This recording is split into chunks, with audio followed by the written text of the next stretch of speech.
GTM Production presents Tom Mason does an interview with.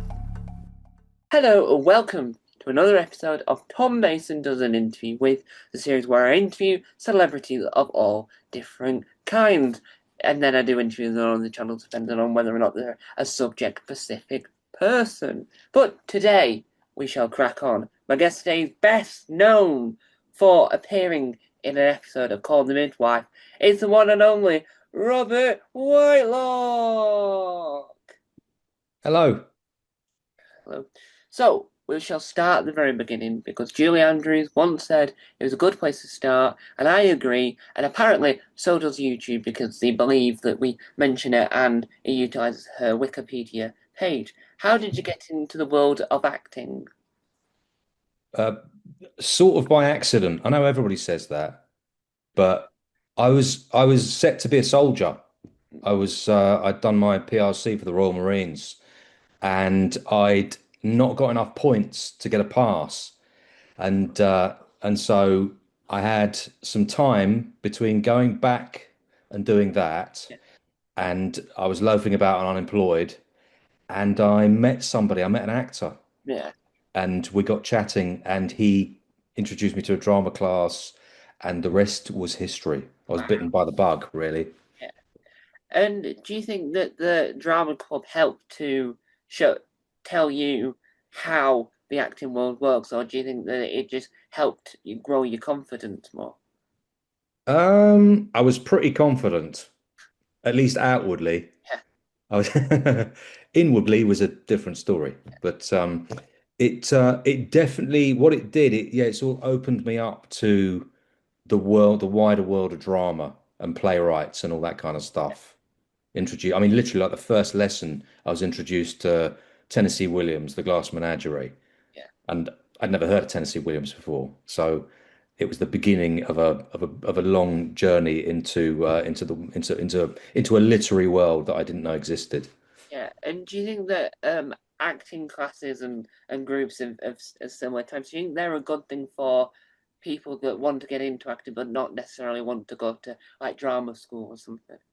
I do think they're a great thing, actually. You know, they say that thing about the like everyone's worst fear is public speaking, Yeah, getting up in front of somebody and doing all that.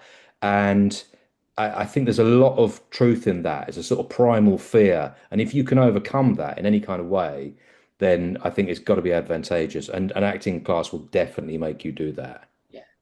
And one of the things you've worked on is known to the world and Britain as as one of those like creme de la creme of shows on the BBC, and even have people panicking when they find out it's going to be cancelled. When the BBC have to then confirm it's not being cancelled, even though every press paper has somehow got some news from somewhere or have made it up themselves. We're not saying either one. But what was it like working on the wonderful and the amazing Call the Midwife?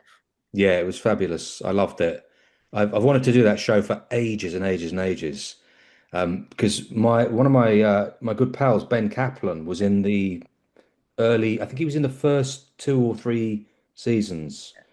And also I know Linda Bassett. I'd worked with Linda as well.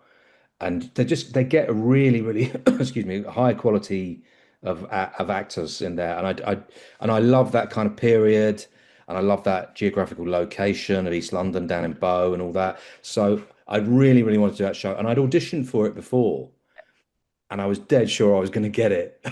This is this thing about confidence, right? I was dead sure I was going to get it, and then I didn't get it, and I was absolutely gutted. And when they came back with something else and said, "Oh, we got this part of a Smithfield Porter," and I just thought, "Oh, great, yeah, I've definitely I'll have a good punt for this," and I got it, and it was terrific. It was terrific. It was quite a tricky. Just to let you know about like the way the actual scene that we shot. It was quite a tricky shooting because what they wanted is they wanted me to be in a car. Yeah, And cars are always really sticky, particularly if like they're period cars from the 1960s, because they drive very differently to modern cars. And you have to hit a mark with a car still, and you have to time it with the dialogue and all that sort of stuff. So it was a bit hair-raising turning up on set first thing in the morning and being put with two extras in the back of the car and having to hit the marks and like everyone's talking at once. It's yeah, that's part of our job, of course, But it was great. It's a great thing to do. I loved it. Yeah. And why do you think that it is so beloved to the audience? Gosh, it's a really good question. I mean, if I could answer that, I'd be writing my own version. I can tell you right now. It is that that phrase they talk about capturing lightning in a bottle, it seems to have captured the zeitgeist in such a particular way that I mean, if a show can get past its first season, let alone go on to multiple seasons, it's pretty amazing. If a show can sort of become beloved of the audience, that's extraordinary. And I mean, I think there are factors that are more obvious, like the fact that you've got actresses like Jenny Agutter and you've got it's Judy Parfitt still in it, I think, and Linda and Cliff, and these are like really fabulous, warm individuals and acting royalty, really great actors doing this stuff. And then you've got this fascinating piece of English history, which isn't it's not really very widely told, and it because it's essentially a sort of it's kind of a working class story, really. As in I say it's sort of a working class story because you've got obviously the nuns come from all different sort of stations of English society, but they're landing in a very, very working class area, and so you get that interesting juxtaposition of societal class structure and all that sort of stuff as well. So, not, I mean, I could write everything like that and still not get a hit show. So, Yeah. so basically, I don't know is the short answer, but yeah, but it definitely is very loved, isn't it? It is, and I can't remember where I heard it, but I heard a really nice story of because they have to make sure the babies are as fresh as possible to make it look as realistic. The story I heard was that behind the camera, like probably in the next room looking at the monitors, there's a crying mother just watching as her baby that she's only just given birth to probably like 2 days ago being thrusted back out and being filmed, and so she's crying because she's probably exhausted still.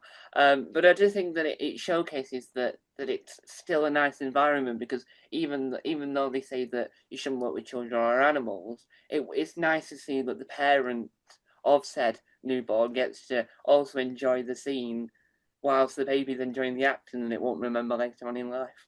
And Yeah. do you think that it helps that it's positive that when you hear stories about the show that it's a positive atmosphere? Do you think that sort of helps to showcase that the show is like really cozy because the behind the scenes is as cozy as it sounds? I think so, definitely. Yeah, I've been on shows that are much, let's say they're much edgier to work on. And sometimes, interestingly, sometimes that can really help if you're doing something where you're playing, where your subject is much more dangerous, is sort of like, counter-terrorism and stuff like that. Then, perhaps an edgy set is quite a useful thing.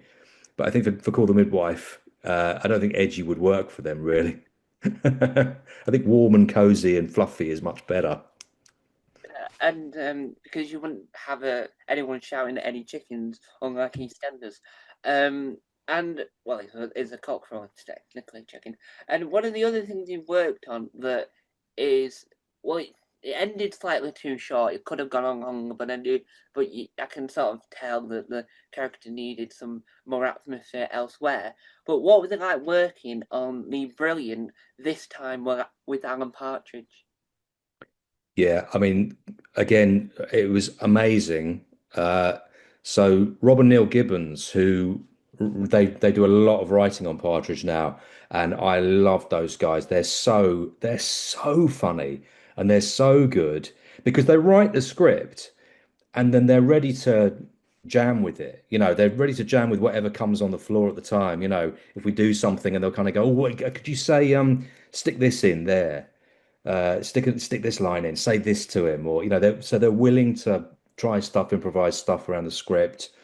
it was working with them was great fun. And I've worked with Steve before. I worked with Steve on the uh, the movie Alpha Papa, and Steve's quite incredible. He's an amazing performer, and he really understands clowning and what funny is. And and again, it's the same kind of thing because we were between us on that, and he was very kind of he was so specific about what he wanted out of that scene. And when we got it, it was like, oh, this is gold. This is great. And that scene in Alpha Papa that there's me, Stephen, and a photographer in it, and it is a hilarious scene. It's so good. It's so brilliant, and that's a testament to just how much he understands funny. So yeah, the sort of the triumvirate of the Gibbons brothers and Steve. Uh, that's a treat. That's an absolute treat. An amazing show. You know, I've watched both seasons of it. I don't know if it's coming back for another. I don't think it is coming back for another one, Oh, is it?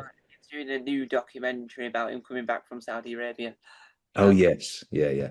it's a whole mental health documentary. But I think that with this time with Alan Paget, I think the reason why it works so well isn't just because of the show itself, but I think it's because it airs on BBC One. Because he's trying to take the Mickey out of the One Show type shows. I think it works really well with having it on the channel that the One Show's on because it showcases that you can really tell that it's what it's taking the Mickey out. And I think that audience that are watching BBC One and the right audience, do you think that that's a factor into why this time with Alan Partridge was successful? Yeah, I do actually. There's that fabulous scene with Emily Maitlis in the lift. Do you remember? Where he goes in and he's trying to hit on Emily. Oh God, it's hilarious. It's so good. And you can only do that sort of in-house. It's only funny because you can see where he puts himself in the hierarchy of the BBC and where she sits there, and the fact that there's a real mismatching of status, and that yeah, that sort of status comedy is always brilliantly awkward and funny, and yeah, and yeah, you could and yeah, get to go to address your original point. They could only really do that because of the institution in which they were shooting, the fact they were shooting within the BBC, so they could do that. They got access to all that, Yeah, and yeah, just brilliant. yeah, and sidetracking slightly, but I think that I think one of my favorite Alan Partridge moments in recent times in the last year or so was on the podcast is when he gets trapped in a conservatory. It's Lynn's conservatory, and the whole podcast is had to read pamphlets off the floor, and it becomes and then he has other passers by and he's like, trying to have a conversation with Jehovah's Witnesses because he's trying to get them to try and open the door somehow, and then he had these phones stolen. And I think it just showcases that Alan Partridge can work in any medium. And do you think that that's why Alan lasted so long? Probably does go a lot to his longevity. I mean, I'm crazy about that audio stuff. I've got all the books that the Gibbons brothers and Steve have done on audio. I've been listening to From the Oast House as well, which I just think is fantastic. And there's so much of it as well. You know, there's loads of it. They didn't just sort of do 6 episodes and leave it there. You know, there's like 20 episodes in the first season or something. It goes on and on. It's fantastic. Because I'm trying to remember, did did Knowing Me, Knowing You start on audio? Did it start on radio?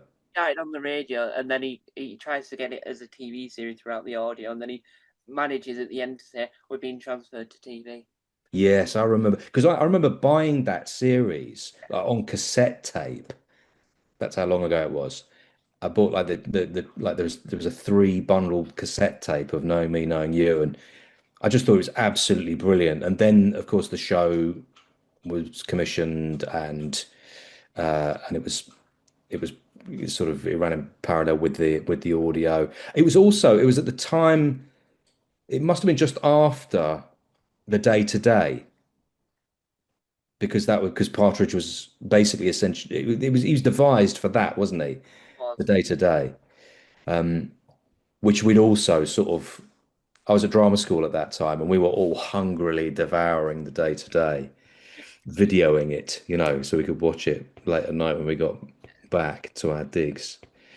But the sort of enduring quality of Partridge. I mean, again, because of course the Partridge is in the literary world as well. You know, they've written great fat hardback books.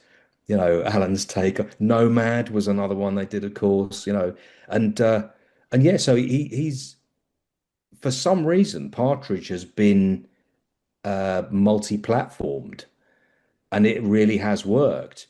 Because I don't know if you could do it. You couldn't do, you couldn't. I don't think you could do the day to day as a book. You could maybe do the scripts or something, but it doesn't spiral off. It's not something, I don't think it'd be, well, I'm saying this, who knows? Maybe HarperCollins are already going to do it.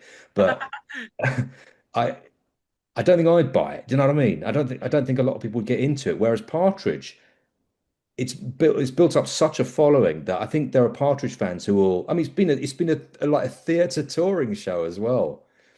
There are some people who would see anything that Partridge does. I think I might be one of them actually. And one of the other things you've worked on that is, I even though the original TV version is incredible, and I'm not saying it's not, but this is, I mean, let alone the audio series is fantastic, but the behind the scenes are even more incredible because it's trying to match the 60s. It's everything about it is incredible. What was it like working on the Big Finish audio series, Adam Adamant Lives? Yeah, that was that was that was pretty cool. I didn't know what it was, I had to look it up basically because and I'm not unknown to sort of cult TV because that's all that sort of genre stuff is very much within my wheelhouse normally, but that was not one that I knew. And I think because it's very sort of Avengers-y, isn't it? That kind of sort of stuff. And I looked it up and thought, okay, this looks quite bizarre and interesting. And Guy Adams is a pal of mine, and he'd written me as Corky. He's such a horrible character, and his mother's even worse. Really, really horrible people. So that was a lot of fun to do, a lot of fun to play, and we had a great time doing it. And it was a lot more surreal than often when we're doing Big Finish. I've done a lot of work for Big Finish, and we're often dealing with which is my stock in trade really, which is I love, which is science fiction. Science fiction scenarios and future time travel, all these kind of tropes. So to be thrown into this sort of this world of 1960s London and the underworld and all that kind of thing, yeah, it was terrific. I loved it. I thought Guy did a great job as well. He's such a brilliant writer, Guy Adams. And it's one of those things is where because it has been so long since it was last in the universe of new elements to it. I think that what made it interesting was that how the theme tune was exactly the same and how they managed to record it so quite traditionally, if you will. And do you think that that's what makes something in that sort of area where it's a reimagining of a beloved thing? Do you think that's what makes it successful because it utilizes a lot of its original elements but updates it for a slightly more modern audience? Yeah, undoubtedly. I think if you're going to do that, I mean, I talk a lot about this with friends because we're all kind of, sci-fi nerds and, we love cult TV and all that sort of stuff. And we talk a lot about this thing, which is like there seems to be two types of audience member to sort of be very generalizing about it. There's two types of audience member. One one audience member wants everything to be the same. Every time there's a new season of everything, I just want I want just more of the same. And then another audience member wants, well, yeah, but the same but different. Yeah, I want you to make it, I want everything to be a bit, you know, yeah, change the theme tune, change the titles, change the actors, swap the actors out, kill some characters off, all that sort of stuff. And it's like these two audience types, you can't satisfy them both, right? It's not possible. But if you can sort of tread the middle line there, if you're going to update the material and give it a new polish, but you've got, I think, I mean, in my opinion, in my humble opinion, you've got to use certain elements. There's certain elements that got to be there. Like I used to love it as a kid when Doctor Who would update the theme tune. You know, when you move into to the Fifth Doctor, suddenly it's all synthesizers. And it's like, whoa, and you've come from that sort of much more analogy world of the Fourth Doctor, gone into the updated world of, now we're in the 1980s nearly, and it's all synth and electronic and all that kind of stuff. I used to love that. I was crazy about that. Although I have to admit, the older I got, the more reticent I was for things to be updated, and I liked the old version more and more and more. And if you're dealing with something like Adam Adamant, the real like the old fans of that, I mean, people were telling me, "Oh yeah, my dad used to love that," and I was like, "Your dad must be knocking 80 now, surely." Wow. Yeah, it was because of course it was the 1960s and they'd seen it the first time around. And so those guys, if if they're the guys who are going to be like consuming it now, and they mostly would, I guess, they'd want it like very similar, wouldn't they? They want it like really similar to what it was before. And I just think that it works so well. And you were saying there about how it was within the world of Doctor Who, the theme changes. And I think that developing, and I don't know the musical technical terms. I should do. I did GCSE music, but it's gone out the window. But it went out the window at the time as well. And it's I think it must be after the bit that everyone remembers that when it altered and then they changed it slightly so that it added a new element to it Yeah.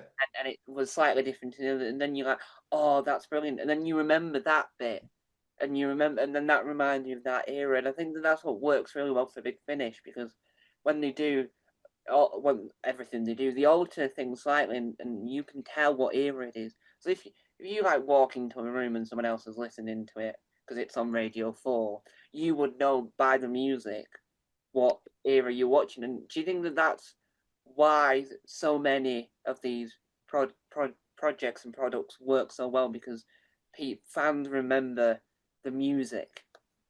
Yeah, I do actually. I do. I've been watching a lot of Third Doctor recently, and the incidental music in that is so specific. You could just guess the era straight away, you know. You sort of know exactly where you are. And likewise, I mean, I guess I'd probably find it a little bit trickier going from third into fourth Doctor, but going from fourth to fifth, it's like, oh yeah, that's a massive change again, and I would recognize it straight away. I get a bit blurry, by the way, after the fifth Doctor, because it was at that point I think that I sort of discovered girls, and and Doctor Who suddenly had to take a very back seat for a while. But everything before that, is like, and obviously I've made a full return to it. But yeah, totally. It's so idiosyncratic that things like the music and the visual, even the way it's shot and dialogue styles, that kind of stuff. I mean, just to sort of talk about my preference here, the Hinchcliffe Robert Holmes era of the Fourth Doctor, which is sort of, it's always heralded as like the golden age of Doctor, because it kind of is, right? It's just incredible. And that writing, that and the way that the scripts were edited and the dialogue and everything, it's just exquisite. And I'd like to think that I could sort of pick it out of a crowd because it's so particular. And yeah, that stuff particularly, there's no mystery as to why that was such a success at the time, and it's still capturing. This is what I find so interesting about that era is that it's still capturing a modern audience. I've been talking to some students, because I tutor acting as well, and one of my students was a fanatical Doctor Who fan. He's what, 21, 22, and he could tell me things about the Third Doctor and the Fourth Doctor, that he too is completely enamored with the Robert Holmes, Philip Hinchcliffe years. I loved that. Yeah, He wasn't alive. I mean, his parents were kids when that was being broadcast, and yet he has a real love of that stuff. yeah. And one of the other things you've worked on that, if I'm not mistaken, might have been turned into a musical, but I could possibly be wrong on that. I could have been imagining that. And it is deemed as a success, and it's been aired on film for more times than most other films. What was it like working on the brilliant Military Wives? Military Wives, yeah, it was another great job. Um, it was a really. I was only on it very, very quick. I only had a couple of days on it, but it was a really lovely project to do. All those girls are really sweet, and it was directed by Peter Cattaneo, who I'd worked with like 20 years prior to that.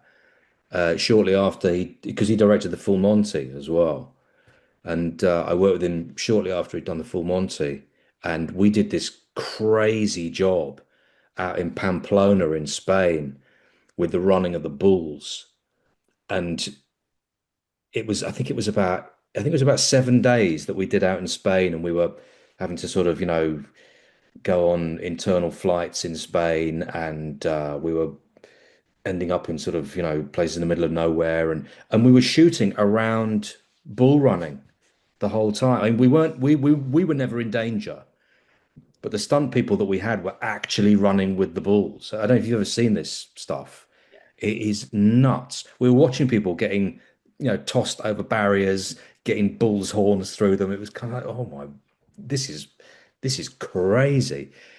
So that was quite a bonding experience, and and I hadn't seen Peter again until I auditioned for Military Wives, and I walked in the room, and he went, "Ah, we, yeah, we've met before, yeah." Um, and then of course he gave me the part of Military Wives. and why do you think that the film was so popular? Yeah, I think it's that thing. I think, I've literally just been talking to another actor about this today, about often as performers and storytellers and this kind of thing, we want to go for the fireworks all the time. We want to go for the big stories. And sometimes the smaller, more heartfelt stories where there's a lot more genuine pathos, hit a lot harder and sort of capture people's imaginations a lot more. That I guess those people are so relatable as well. Um, I grew up with loads of boys who were going in the armed forces, and so when somebody's son goes in the armed forces, obviously all the families are involved, and then you have a spreading out from there. When they were going off to like when was it, Gulf War One, some of my friends were going off to, which is like 91, I think it was, and everyone's on tenterhooks because we were wondering if they're going to come back alive. And that was a real. I had a dream one time. My best friend, he went into the Royal Marines, and I had a dream, I had a nightmare that he'd gone off to Iraq and got killed. I had to phone him up and say, "Are you still alive?" And he said, "Yeah, I'm alive. My mother would never let me die out in Iraq." Yeah, and so it's sort of that sort of pathos. There's so many of us who can relate to that. There's so many of us who know somebody who's in the armed forces or know somebody who knows somebody who's in the armed forces or that kind of stuff. And that there's such a strong emotional connection for us there. And what are the other things that you've worked on that, in my eyes, is deemed as a continuation rather than a reboot or a reimagine depending on what term you think best suits it. And it works so well as a continuation from its original TV counterpart because it sort of gives new life to this world that works so well. What was it like working on the incredible Survivor New Dawn 4? Oh yeah, that was amazing. That was amazing. I'm glad you're asking me all the things that I've had a good time on. You haven't asked me anything yet that I've had a really horrible time on, although they are rare anyway. Um, but that was brilliant because being a bit of a cult TV fan, um, in fact, you know, somebody who introduced me to Survivors is Stephen Noonan. I don't know if you come across Stephen Noonan, who's currently playing the first Doctor for Big Finish. And so me and Steve are great pals, and we used to have like whole afternoons where we'd sit with the window with the curtains closed, you know, in his study, just watching cult television. It's great, bunking off work, you know. And he introduced me to Survivors.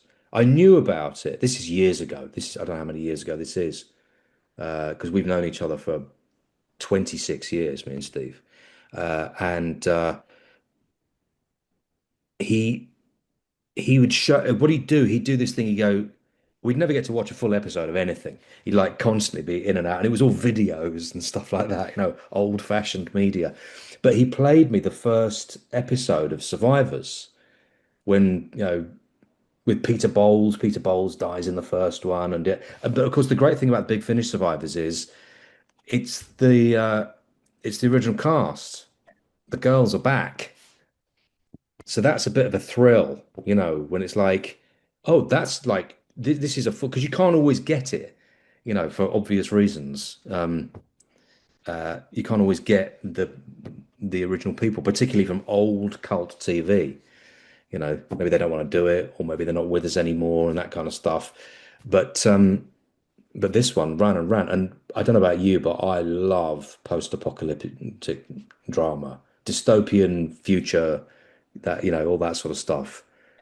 Yeah, John Wyndham-esque, you know, Dare the Triffids-y sort of stuff. I just love that stuff. It's my favorite. yeah, and I think that having a post-apocalyptic or zombie-based, which is in that same realm, works so well. And I think that the one that works really well, that sadly got cancelled after one series, it makes me laugh, is Generation Z that had Sue Johnson in it, who doesn't last long as a human, and then it has Johnny Vegas, who also, it's all the famous actors that you would know. They don't Yeah. last long. You see, it's like the first three episodes, you see them, and you see them as get killed off, if you will, without spoiling the show. But Yeah. it's in the poster. But you have Sue Johnson, the first victim. So the most well-known person in this whole project is the Yeah. first victim out of it.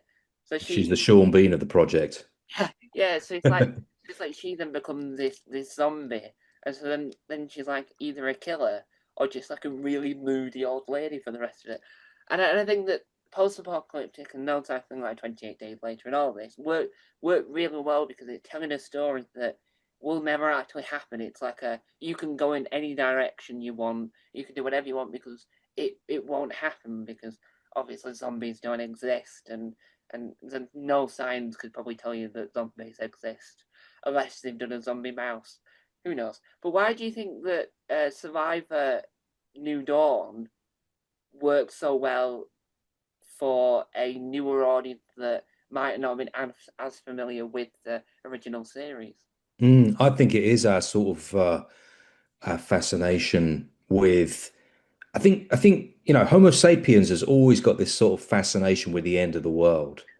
Got this whole thing about, well, you know, we probably won't last another century. You know, some people are much more pessimistic than that. You know, they're like, yeah, we're never going to last that the decade. You Yeah, know, not going to happen. Something awful is going to, you know, we're going to get hit by an asteroid or wiped out. It is kind of interesting when you start to delve into that world as well, just how much of it there is.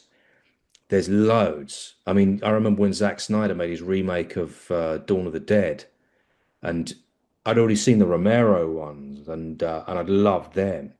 And I remember thinking, oh, I really hope he hasn't made a mess of this. And actually, he hadn't. I loved it. Absolutely loved it. Loved the update.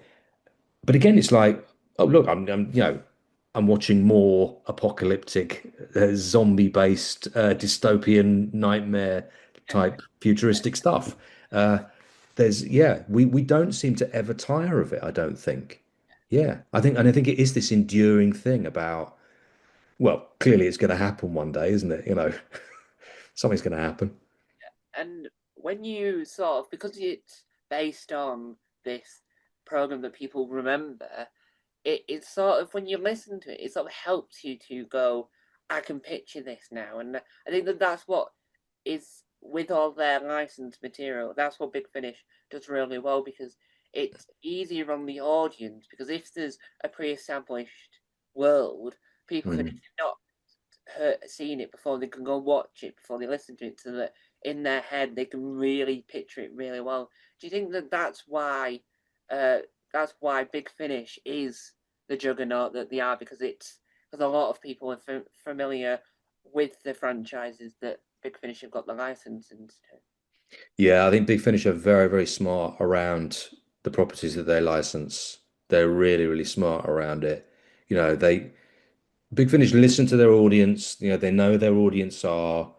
I think it really helps as well that a lot of us who work for Big Finish, because I work for Big Finish as an actor and a writer, and a lot of the writers there also do act. Not all, but some do. And but we're all fans of the assorted genres and stuff. We were all fans of Jerry Anderson's stuff, and we were all fans of Doctor Who, and we were. That really helps. There's something about that we're all kind of because we're the litmus test essentially. You know, we're if we're writing things that we want to see, then hopefully there'll be at least a section of the fan base who also want to see that Yeah, because we're a section of the fan base as well. I mean, referring you back to my reference before, there'll always be a section of the fan base who absolutely, are appalled by yeah, anything you're writing or creating. But that's a different thing. That's down to taste. We will always differ in our tastes, and that's, I guess, a good thing. yeah. And I heard in a documentary that's available on ITVX about Thunderbirds, and it was Jamie Anderson's in it, and he said that even though he loves the audio series of Thunderbirds, he knows that his father would disagree with him, and so he's the other end of the spectrum that would not want it all in audio because I don't know if it was his cup of tea. I don't know. He probably wasn't a fan of the radio either. You probably never caught him listening to Interesting. Radio One, or Radio One Dance. No one listens to that. But one of the other things you've worked on that I think that even though Big Finish is well known for its licensed material like Sherlock, Robin Hood, Doctor Who, um, Thunderbirds, Space 1999, Blake's Seven, and so on and so forth. One of the things they do really well at is their original works. Sadly, not all of them are available on CD, which is my only issue with the originals. But Mm. what's it like working on the amazing and the spectacular transference? Yeah, that was a real treat for me. So, so Jane Slavin, who's a terrific actress and a great writer, and it was really down to Jane that I got looking on that because Jane said I've written this part for Rob Whitelock because I'm not. I mean, listen, I'm very confident in my abilities as an actor, and I've been around for a long time. But when you're dealing with quite big actors. Alex Kingston is the lead, and this is her best friend. So I imagine the producers initially were probably looking for somebody bigger than me, uh, as more well known. And David Richardson, who is a fantastic producer, I've worked with David a lot. He's a terrific guy, and he had real foresight. And he listened to Jane, and he said, "Yeah, I do think Rob would be right for this. He would. He's right." And so they took a punt on me for that and it was great. I mean, Alex Kingston's an old friend of my wife's, so they were very well known to each other. So I knew I'd met Alex before, but to work with her, I love working with Alex Kingston. I've worked with her about 3 times at Big Finish now. She is just the most glorious individual. I just, love hanging out with Alex, and we had a lot to do together in Transference. And it was really interesting for Big Finish as well because it's a thriller. It's a thriller just set in modern day. Nobody's a Time Lord, nobody's some sort of supervillain from a different galaxy, and that kind of stuff. It's all just people. But I'm also a fan of thrillers. I love a thriller. I think most of us love a thriller, right? You know, and it was a long form thriller as well. And I loved the story. In fact, I re-listened to it, the whole thing, about a year ago. Just I sort of remembered about it and thought, oh yeah, yeah, I must give that another listen. Because again, it's like we are a lot of us who do this, we're fans as well. We love this work. We were listening to this before we became actors and writers 30, 40 years ago, and so we're into the work. You know, we're an interesting rubric, if you see what I mean. We're an interesting measuring stick for it. But yeah, that was a glorious job to do. I loved it. And on that note, we would like to say good luck to Alex Kingston on your time cha-cha-charing on the dance floor. That's the only dance-related joke I could think of because that's the only dance move I know. Uh, because that's the only one that they'll probably do on the show. I don't really know. I don't know much about ballroom apart from there's a ball in a room. That's So also there is. and why with the world of Big Finish and the originals are incredible because it gives the writers that are excellent that are the work with Big Finish their time to shine on. This is their thing. This is separate from the other universes, but those fans would like it because if they like the writing of that X, Y, and Z, they'll love the writing to this. Do you think that that's why Big Finish take a punt on these originals because they've got such strong writers that fans and their audience already know and love? I mean, that's kind of a good question, really. Um, I mean, I guess the short answer is yes. I think Big Finish really trust their inner circle of creatives. They're very trusting. I mean, I know that having worked for them for a lot. They when they employ you, they're often they won't put you through a lot of you don't have to jump through a lot of hoops once you're well known to them. Uh, they gauge your abilities and then they employ you based on that. So I think they're used to taking that kind of risk. And also that risk is mitigated by the fact that we're all backed up by script editors the whole time. We're backed up by another team. So there's another line of defense. So, if I churn out a script and they think, wow, this is terrible, which they haven't so far, thankfully. And fingers crossed they won't. But if it does happen, then what can happen is it can be handed to, Matt Fitton or Rob Valentine or John Dorney or, you know, one of those guys who are solid hitters, and they will be able to do something with it. They'll be able to work some magic. So they can afford to take a certain amount of creative risk.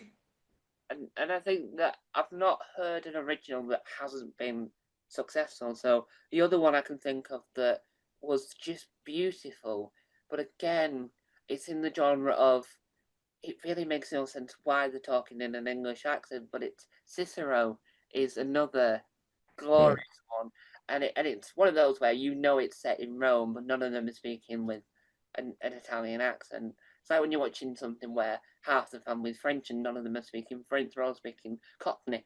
It sort of, even though it's the product is still incredible, it just sort of brings you out this light and going, I can see what they've done there. Or it's like the animated version of Poirot, where it's set in 1920s Birmingham, but they're all speaking in a Japanese accent because it's Japanese, which makes no sense. But you go along with it. And do you think that? Why do you think that the originals are a success? Do you think it's because the subject matter universally known, so people would know a lot about Rome, for example, or World War II, or they would love the genre of thrillers? Do you think that that's why the audiences that might be there for Doctor Who or Jerry Anderson? Do you think that's why they take a punt on the originals? Yeah, I do think that is. I think that's exactly what it is. I think as long as the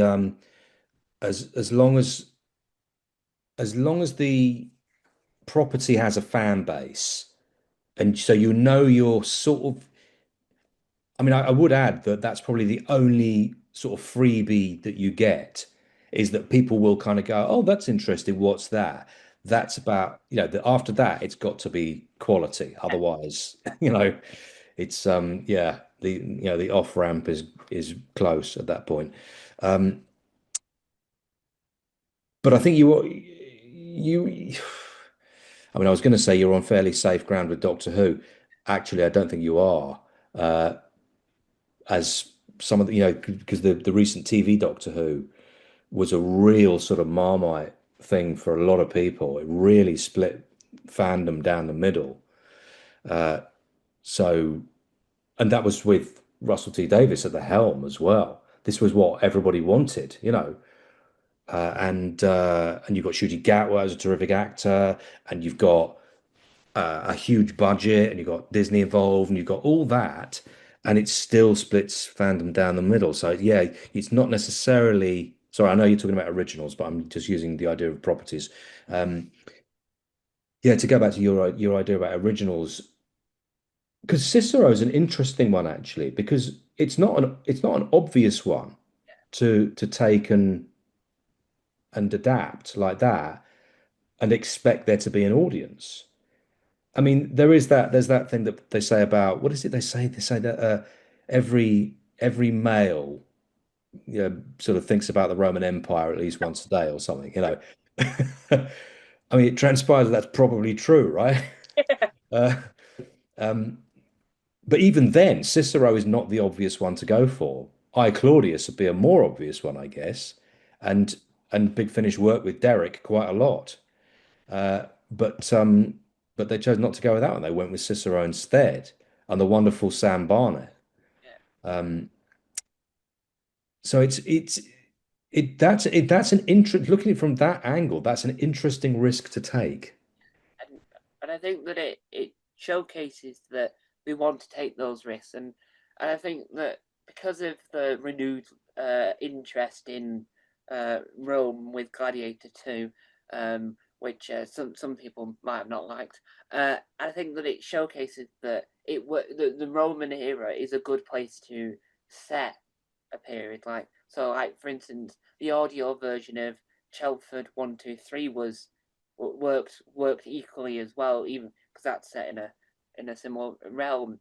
And do you think that having Cicero being in a well-known area, do you think that that sort of helped it to appeal to a newer audience, like your historians or your fans of your 300s and your gladiators? I mean, that's kind of interesting because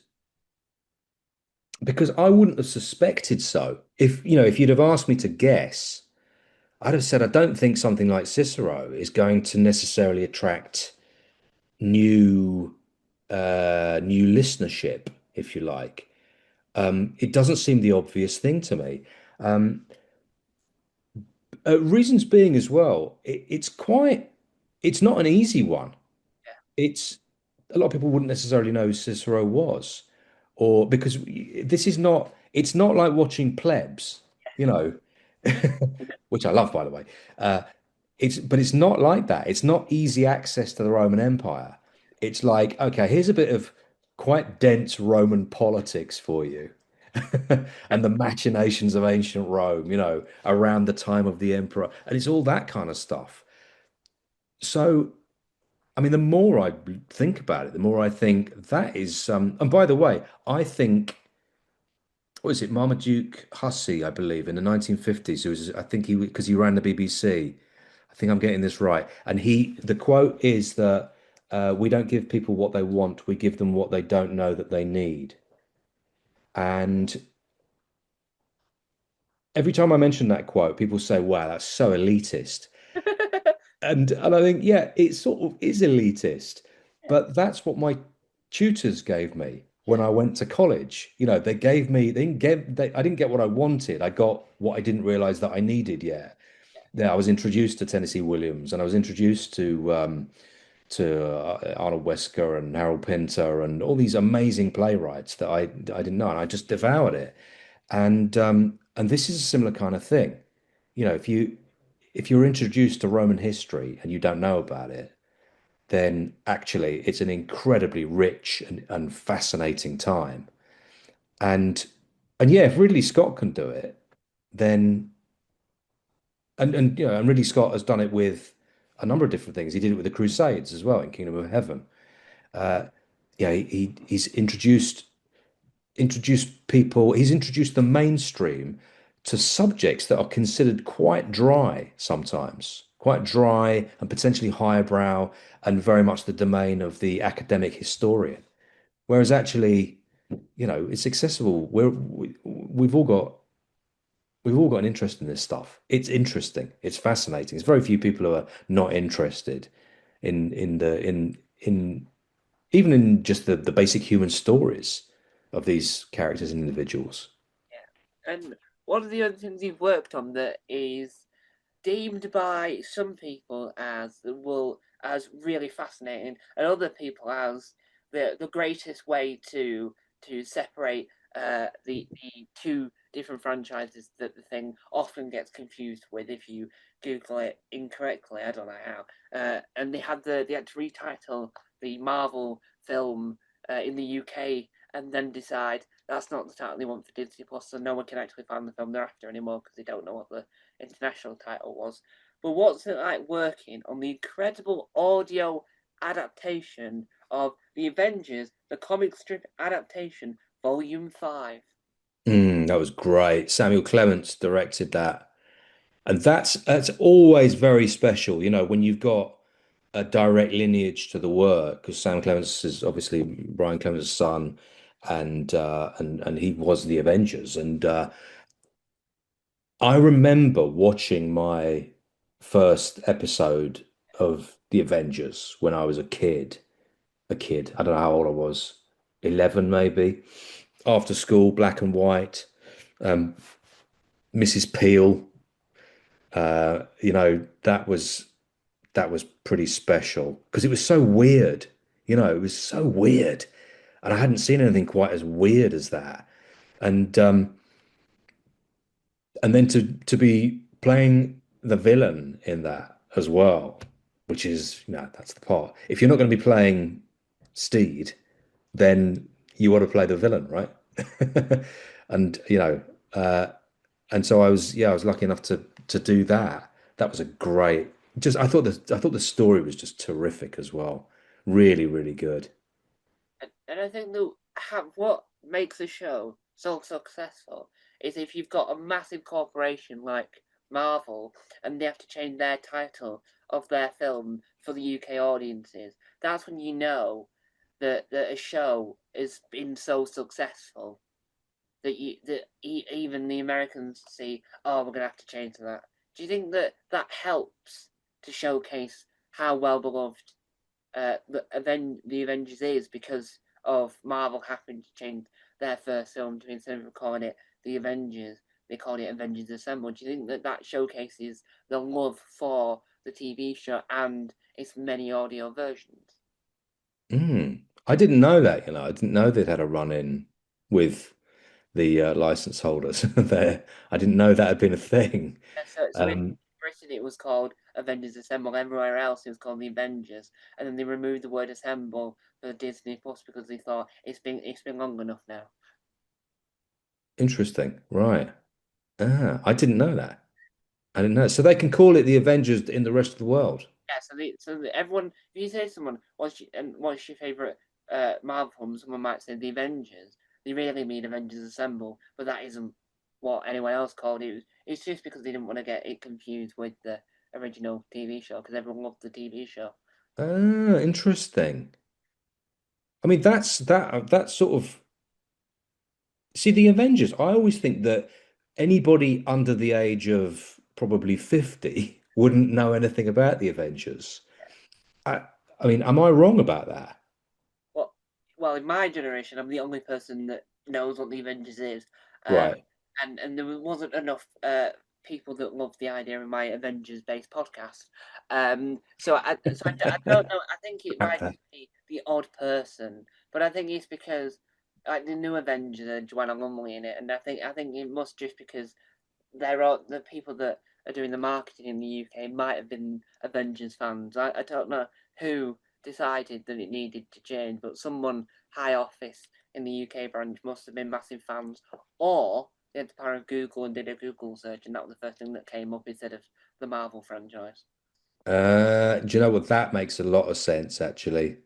That makes a lot of sense because you've got to be searchable, right? It's all about the searchables. So if something's coming up on the front page and it's not you at the top, Yeah, then yeah, you've got to find a way of getting in that on that top of the first page on the Google search.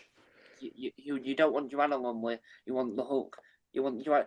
Some people might want Joanna Lumley when they Google the Avengers rather than the Incredible Hulk, but it depends on who you ask. Now, one of the other things you've worked on that I would deem as the perfect continuation, and I would say that it it's sad that it never made it to TV, but I am still glad it happened because even in audio, it is still perfect. The cover art just showcases that it doesn't need TV. A photo will do. What's it like working on the incredible Eric Roberts version of Master exclamation mark? Mm, yeah. Um, so I got a phone call one day from Matt Fitton, script editor at Big Finish, and he said, "Would you like to write this for this new series that we're doing?" I said, "What is it?" He said, "It's called Master, and it's the Eric Roberts TV movie Master." I was like, "Yes, yes."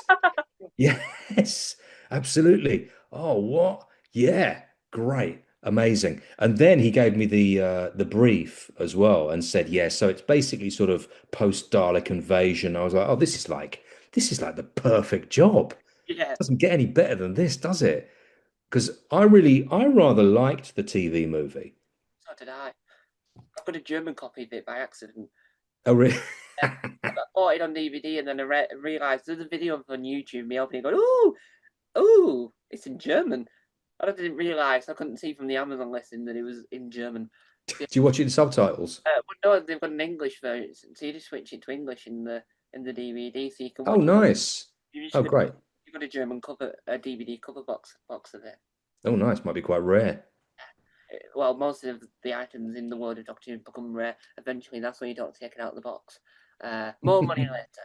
And do you think that? Why do you think that the audio was the best place for the continuation of Eric Roberts' Master? Because even though it would work really well in his own spin-off on TV, I just think the audio it just captures it incredibly. Yeah, it's there's a lot to this actually. I'll see if I can cover some of it. Because one of the problems you have with the Master is that the Master is essentially an antagonist. He's not really a protagonist. He's not the guy who we're supposed to root for. So it's very difficult to put him into the first person all the time and give him his own show. And this is really this has split the listenership a little bit at Big Finish as well because some people really liked the fact that the Vienna and the Master were used as each other's foils, or she was used as a foil to him. Whereas some people just wanted it to be the Master show. But making it the Master show is quite difficult because the Master essentially just wants to destroy stuff a lot of the time. He's like your archetypally evil character, so he requires a foil. So this was kind of a difficulty within that. Um, I want to come back to your question though, which is what makes it this. So in the movie, we follow the protagonist, which is the Doctor, and the Master is the obvious protagonist. And in that way, you don't get the antagonist never gets as much character development. You don't get to know that person as well. Essentially, they become this is I mean this is a generalization, but they're much more two-dimensional. In a great piece of writing, they're nicely fleshed out, but they're much more two-dimensional than our protagonist because our protagonist is the one we're really interested in. Whereas when we got to write for audio, we got to beef the character out a lot more. And and there were a few ideas around it. There was this whole sort of idea about the fact that, so in fact, I think I heard a review where they said this this movie master on audio is like a straight out psychopath. He's kind of terrifying. He's physically intimidating. He's a lot of, if you look at the Roger Delgado master, he's this sort of incredibly intense, hypnotic, uh, sort of small Napoleon-like, terrifying individual. But you're scared of him. You're not scared that he could beat you up. Uh, that's not the intimidation. And then you've got the Anthony um, Ainley master, who is this sort of wicked stepfather kind of master. Again, really smart guy. But you can be in the same room as this guy. You can be, I'm thinking Logopolis, I remember being a kid and going, but they're in the same room as the master. Are they not in danger? And, but he's not a physically intimidating guy. Whereas this guy really is. You'd fear for your life in his physical presence. And that was a sort of thing that we wanted to accentuate. And so it's one example of where we were able to build that character into something that you weren't necessarily going to see if it had been televised even, because you're not going to follow that guy. That guy's going to be he's the instrument of doom for the Doctor, Yeah. whereas this is his show. And that's been developed as well since one of my one of my contemporaries from drama school, actually, who's a great friend of mine, Lizzie Hopley, has been writing on Dark Gallifrey, Yeah. and that's sort of taking it further again. I've not heard any of that yet. And as we come to the slippery slopes we call the end, what without giving away anything you're not allowed to say because people are tied down, not literally, by NDAs. What upcoming projects are you excited for people to see slash hear that you're allowed to talk about? What can I talk about?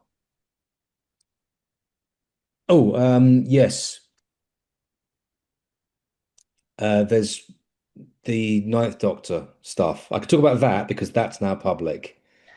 Um, yeah, the sorry, I'm being really cautious because I have such a big mouth. I have such a big mouth, and we're all NDA'd, and so it's that thing about don't say anything stupid, uh, because people will be cross with me. But there's some Ninth Doctor stuff coming out, basically, that is really, really good. And Jay Griffiths is one of the companions, just to sort of, point you in that direction. And she's a fantastic actress, Jay Griffiths. Absolutely love Jay. And it's got a real feel of classic Who to it as well. Yeah. It's such a great it's wonderful. Anybody who loves classic Who will love this. And I love that idea of of bringing the classic Who into the modern Who, you know, and fusing it together. That was particularly nice. So sorry, I've been a bit vague there, Right. but everything else. I mean, there's stuff I wish I could tell you, but I can't because it's yeah, because some of the stuff is not out for a couple of years, and yeah, I'm not allowed to say anything about it. And that's why we love Big Finish because actors can just record a book thing that once, and if they sadly pass away during that time, we can still enjoy their work because they've got millions of it. Tom Baker, especially. And so, without giving away your home address, where can people track you down online? Track me down online. I'm on LinkedIn, which is quite a recent thing. Yeah, one of my agents said you got to get on LinkedIn. Get on LinkedIn because it's a great hub. So I'm on LinkedIn now. Um, uh, I'm sort of on Facebook, but I never use it really. I very rarely use that. Uh, I don't have a massive online presence. Um, I might have to have a bigger one because again, I'm NDA, but I'm in a video game that's coming out next year that is probably going to be quite big. So I might have to increase my online presence, depending on the success of it. Because if it tanks, maybe not. But but we'll see. Hopefully, it won't. And so, there we have it. Another excellent and gorgeous interview. Yes, that's a new word in the roster. Who knew that that word didn't work because it sounded odd as it came out of my mouth. So, thank you guys for watching. And remember, no, I've forgotten.